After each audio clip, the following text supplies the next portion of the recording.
شروع اللہ کا نام لے کر جو بڑا مہربان نہایت رحم والا ہے۔ الف لام میم صاد۔ اے نبی، یہ کتاب جو تم پر نازل ہوئی ہے اس سے تمہیں تنگ دل نہیں ہونا چاہیے۔ یہ نازل اس لیے ہوئی ہے کہ تم اس کے ذریعے سے لوگوں کو ڈر سناؤ، اور یہ ایمان والوں کے لیے نصیحت ہے۔ لوگوں، جو کتاب تم پر تمہارے پروردگار کے ہاں سے نازل ہوئی ہے اس کی پیروی کرو، اور اس کے سوا اور رفیقوں کی پیروی نہ کرو، اور تم کم ہی نصیحت قبول کرتے ہو۔ اور کتنی ہی بستیاں ہیں کہ ہم نے تباہ کر ڈالیں جن پر ہمارا عذاب یا تو رات میں آتا تھا جبکہ وہ سوتے تھے، یا دن کو جب وہ قیلولہ یعنی دوپہر کو آرام کرتے تھے، تو جس وقت ان پر عذاب آتا تھا ان کے منہ سے یہی نکلتا تھا کہ ہائے، ہم اپنے اوپر ظلم کرتے رہے۔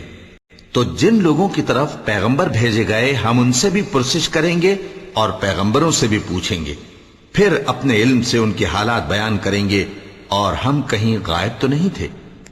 اور اس روز اعمال کا تلنا برحق ہے، تو جن لوگوں کی تولیں بھاری ہوں گی وہ تو کامیاب ہیں، اور جن کی تولیں ہلکی ہوں گی تو یہی لوگ ہیں جنہوں نے اپنے آپ کو خسارے میں ڈالا، اس لیے کہ ہماری آیتوں کے بارے میں بے انصافی کرتے تھے۔ اور ہم ہی نے زمین میں تمہارا ٹھکانہ بنایا اور اس میں تمہارے لیے اسباب معیشت پیدا کیے، مگر تم کم ہی شکر کرتے ہو۔ اور ہم ہی نے تم کو ابتدا میں مٹی سے پیدا کیا، پھر تمہاری شکل و صورت بنائی، پھر فرشتوں کو حکم دیا کہ آدم کے آگے سجدہ کرو، تو سب نے سجدہ کیا لیکن ابلیس کہ وہ سجدہ کرنے والوں میں شامل نہ ہوا۔ اللہ نے فرمایا، جب میں نے تجھ کو بھی حکم دیا تھا تو کس چیز نے تجھے سجدہ کرنے سے باز رکھا؟ اس نے کہا کہ میں اس سے افضل ہوں، مجھے تو نے آگ سے پیدا کیا ہے اور اسے مٹی سے بنایا ہے۔ فرمایا، تو بہشت سے اتر جا، تجھے شایع نہیں کہ یہاں تکبر کرے، پس نکل جا کہ تو ذلیل لوگوں میں سے ہے۔ اس نے کہا کہ مجھے اس دن تک مہلت عطا فرما جس دن لوگ قبروں سے اٹھائے جائیں گے۔ فرمایا، اچھا، تجھ کو مہلت دی جاتی ہے۔ بولا کہ مجھے تو نے گمراہ کیا ہی ہے، میں بھی تیرے سیدھے رستے پر ان کو گمراہ کرنے کے لیے بیٹھوں گا، پھر ان کے آگے سے اور پیچھے سے اور دائیں سے اور بائیں سے غرض ہر طرف سے آؤں گا، اور تو ان میں اکثر کو شکر گزار نہیں پائے گا۔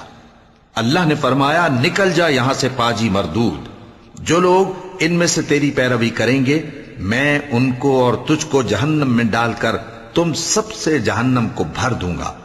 اور اے آدم، تم اور تمہاری بیوی بہشت میں رہو سہو، اور جہاں سے چاہو اور جو چاہو نوش جان کرو، مگر اس درخت کے پاس نہ جانا ورنہ گناہگار ہو جاؤ گے۔ تو شیطان دونوں کو بہکانے لگا تاکہ ان کی شرم گاہیں جو ان سے پوشیدہ تھیں ان پر کھول دے، اور کہنے لگا کہ تم کو تمہارے پروردگار نے اس درخت سے صرف اس لیے منع کیا ہے کہ تم فرشتے نہ بن جاؤ یا ہمیشہ جیتے نہ رہو۔